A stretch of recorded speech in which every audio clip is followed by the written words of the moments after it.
It's been an interesting 24 hours to watch the reaction of football fans towards Everton's 10 points deduction. What pundits have said, what media outlets have said. The cold hard facts remain that they have lost over 120 million pounds in the relevant period of time. They have broken the rules of engagement. They have disrespected the laws of the game. They have overspent. They have overcommitted to try to gain success and failed. I don't think there's been any attempt to cheat the system in a malicious way, but they attempted to improve the football club, become more competitive, and in turn probably increase revenues from sponsors, competition winning, Champions League positions, and it has failed.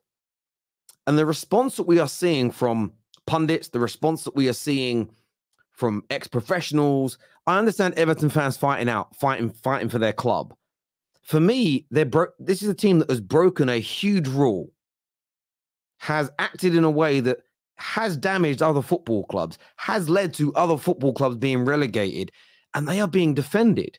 Yet a manager can come out and criticize incorrect decisions being made by referees that we can prove are incorrect or inconsistent, and they get more abuse, they get more criticism. They are told they're bringing in the game into disrepute far more than a football club which has breached huge regulations, damaged other football clubs, and doesn't seem to give a damn about it. It's been an absolute shocker for me. And it now turns out here, according to this article with the Mail, that Everton may face a further 9 points deduction, with the Toffees set to plunge into administration if Burnley, Leicester and Leeds are successful with a £300 million compensation claim. And they've got every right to make this claim. And they have every right to make this claim because if you take £100 million worth of talent away from this Everton team, maybe 90 million so they don't breach these rules, there is a real bona fide argument to say they would have got relegated at least last year, maybe even the year before. They survived by the skin of their teeth. And they do have some good players in their team. They've spent so much money and failed horribly. I see Neville Southall, though, coming out. And this was such an interesting take to see. He stated that the Premier League, doing what nobody has managed in the last few years, bringing the board and the fans together, love to play for Everton now. The motivation for everyone is through the roof. Every point we get will be shoved, will be a shove where the sun doesn't shine to them. And listen, I understand Neville Southall was a legend of that club. I understand why Everton fans will feel this way, but hang on a minute. So you being punished correctly for cheating the system, for breaking the law of the game, is suddenly, if we win a game there, we're going to say, screw you to the Premier League. So what are we suggesting? That what other rules are we now advocating for Premier League clubs not to follow? Let's just all spend more than we're allowed to. Let's just break all the rules. Let's just cheat. What about actually doping the players? What about steroids? what about all these things? So you're saying now, if you break the law and you get punished, we've got to stick it to the man. This is absolutely horrendous. But it's coming from multiple places at the same time. You even see it on the mainstream. Take a little listen to this. They will appeal the decision which was made by an independent commission. This was the big news yesterday, Tim. The biggest ever sanction imposed by the Premier League or in the Premier League. What was your reaction when you heard it? I thought it was excessive.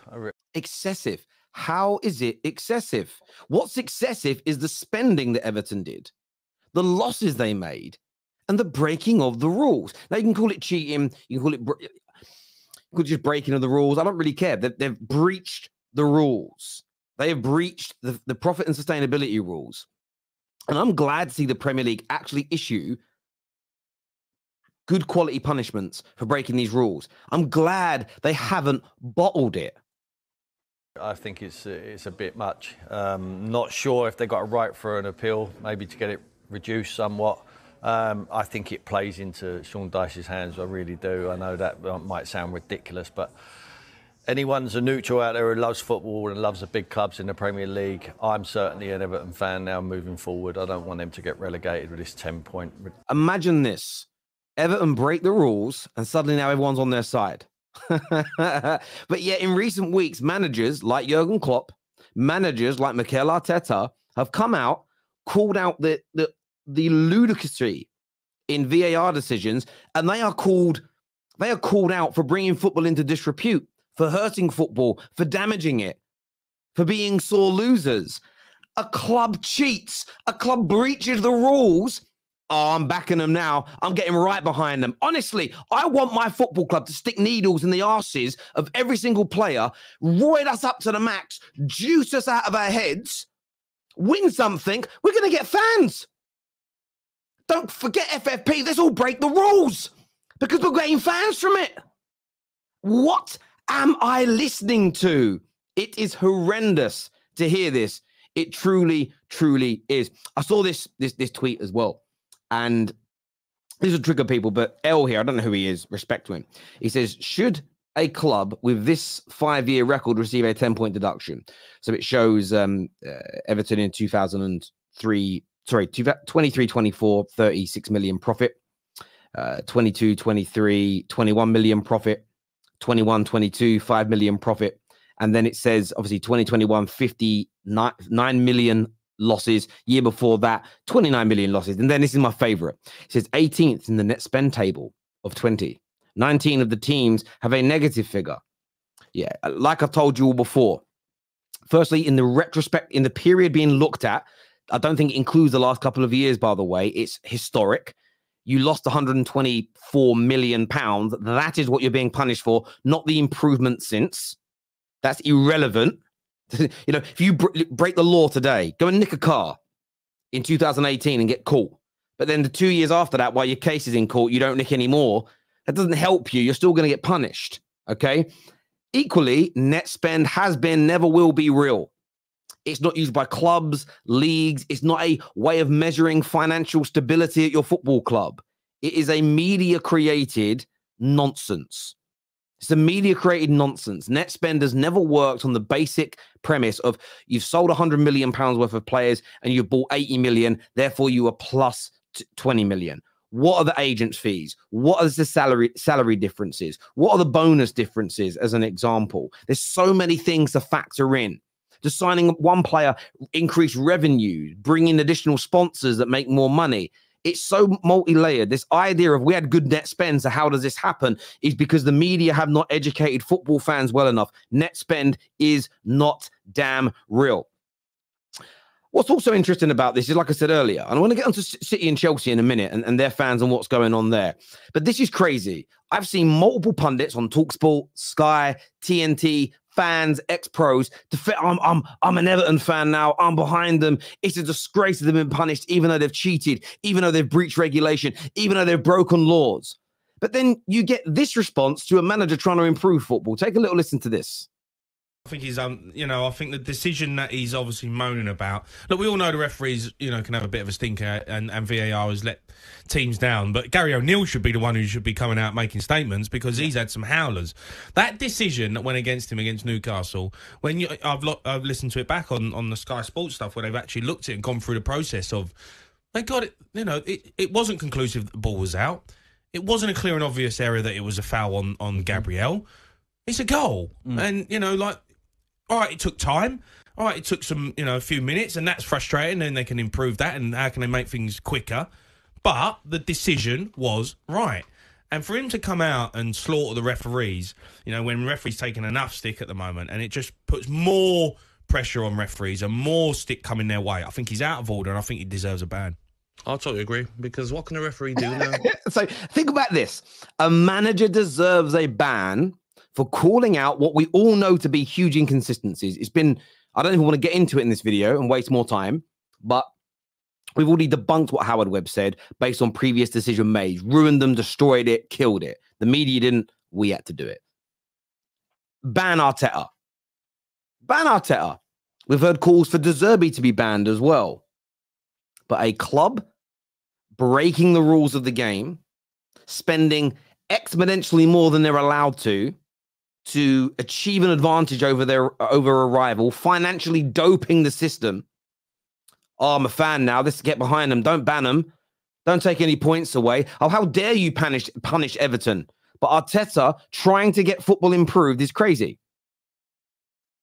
You know, and even like Tim Sherwood, You know, this man has come out and blasted Mikel Arteta in the media in recent times, all to do with this situation, wasting his time. He should focus on his own team improving. How dare he criticize referees? It's wrong to criticize referees. Don't put pressure on them.